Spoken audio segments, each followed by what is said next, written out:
अस्सलाम वालेकुम नाजरीन, बाखबर किसान यूट्यूब चैनल में खुश आमदीद। और मैं हूं आपका दोस्त डॉक्टर बिलाल। आज हम जानवरों की जिस अहम बीमारी पे गुफ्तगू करेंगे वो है मुँह खुर। और आजकल ये बीमारी जो है किसानों की जो है वो माल मवेशियों को बहुत ज़्यादा नुकसान कर रही है। तो इस बीमारी को जो है हम लेके चलेंगे, इसकी अलामात के बारे में आपको बताएंगे, ये कैसे फैलती है और इसका जो है वो तशख़ीस वो कैसे है और इसका तारुफ क्या है। इंशाल्लाह हम इस वीडियो में आपको बताएंगे। आप मुकम्मल वीडियो देखिएगा, बहुत फ़ायदा होगा आपको। अगर आपने अभी तक हमारा यूट्यूब चैनल जो है वो सब्सक्राइब नहीं किया तो प्लीज़ इस चैनल को सब्सक्राइब कीजिए ताकि आने वाली हर वीडियो आप देख सकें और इससे फ़ायदा उठा सकें। और घंटी के बटन को दबाना मत भूलिएगा।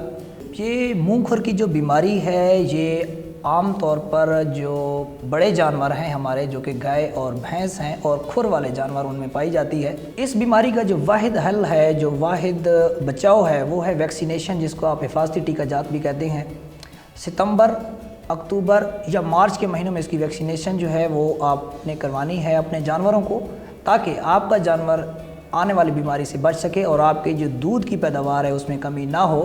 क्योंकि अगर एक दफ़ा दूध में कमी हो जाती है तो दोबारा जो है वो दूध हम उसको रिकवर नहीं कर सकते, नाकाबिल वापसी अमल है। बाकी जो बीमारियां हैं उसमें ये होता है कि हम दूध की पैदावार में जो है वो कमी को जो है वो दोबारा से सेट कर सकते हैं, इस तरह से कि उसको कोई हम मेडिसिन वगैरह दे के कोई उसका इलाज करके। लेकिन FMD मुँह खुर की बीमारी में हम कभी भी अपने जानवर की दूध की पैदावार को दोबारा से उस लेवल पे नहीं लेके आ सकते। अब बड़े जानवरों में जो है वो ज़ेरे जिल्द 5 सीसी जो है वो मुँह खुर की वैक्सीन लगती है और भेड़ बकरियों में अमूमन 2 सीसी ज़ेरे जिल्द लगती है। अपने जानवरों को आप मुँह खुर से बचाव की वैक्सीन सरकारी अस्पताल से भी लगवा सकते हैं और लाइफ स्टॉक डिपार्टमेंट में कॉल करके आप उनसे मदद तलब कर सकते हैं। क्योंकि ये बीमारी जो है आलूदा खुराक, गोबर या उस आदमी के ज़रिए फैलती है जो कि उसका दूध दो रहा होता है। तो इसमें चंद बुनियादी एहतियातें हैं जो कि आपने अपने फार्म पे करनी है। फॉर एग्ज़ाम्पल, आपके फार्म पे जो है मुँह खुर आ चुका है तो आप अपने मुतासरा जानवर को सेहतमंद जानवर से अलहदा कर लें। इसके बाद जो मुतासरा जानवर है उसके ज़ख्मों पे आप ग्लिसरीन लगा सकते हैं। खुर के ऊपर जो ज़ख़म है उसके ऊपर आप एंटीबायोटिक का स्प्रे कर सकते हैं। एंटीपायरेटिक ऐसी दवा जो कि बुखार के लिए इस्तेमाल होती है, बुखार क्योंकि ज़्यादा होता है इस बीमारी में, तो आप इसके लिए एंटीपायरेटिक यानी कि बुखार को ख़त्म करने वाली दवाई भी इस्तेमाल करवा सकते हैं।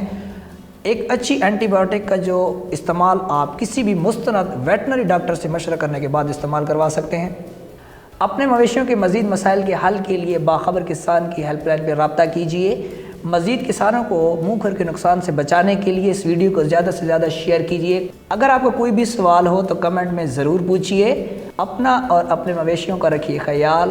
रहें बाखबर। अल्लाह हाफिज़। ज़राअत से मुतालिक किसी भी किस्म की रहनुमाई के लिए बाखबर किसान मोबाइल एप्लीकेशन या हेल्पलाइन पर कॉल करके अपने ज़रूरी माहिरीन से मशवरा तलब करें। मज़ीद ज़रूरी मालूमाती वीडियोस देखने के लिए बाखबर किसान यूट्यूब चैनल सब्सक्राइब करें और ये वीडियोस बर वक्त देखने के लिए बेल आइकन दबाना ना भूलिएगा।